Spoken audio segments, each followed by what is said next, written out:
Unit 2, Polynomials, Lesson 6, the distributive property. The distributive property is used when you are multiplying a polynomial by a monomial.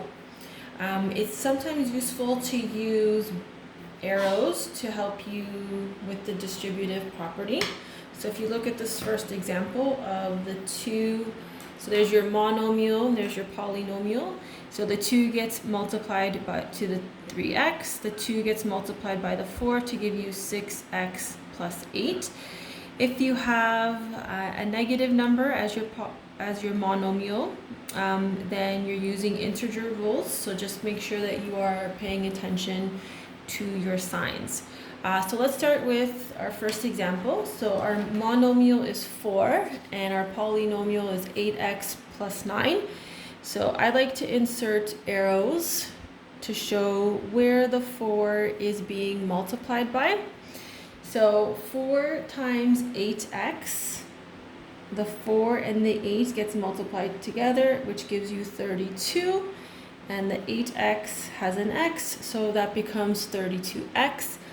4 times 9 is 36. So that is an example of distributing.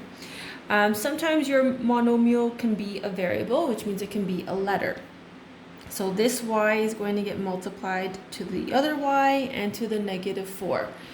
So y times y, so that's like saying y to the power of 1, y to the power of 1. You're multiplying exponents, so you're going to add them together.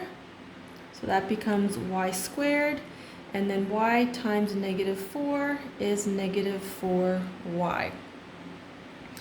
If your monomial is negative, then you'll have to also apply integer rules, which means all the signs are going to change. So negative 3 times 3x squared gives us negative 9x squared. Negative 3 times negative 2x. So we've got two negatives, so our sign is going to change to positive, and that is 6x. Negative 3 times 5 gives us negative 15.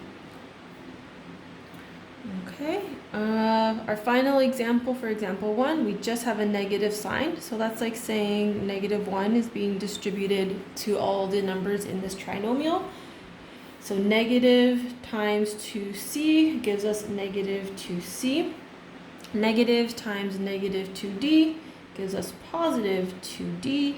And negative times positive 5, change the sign, it becomes negative 5. All right, so let's do some examples where we have our monomial has a coefficient and a variable.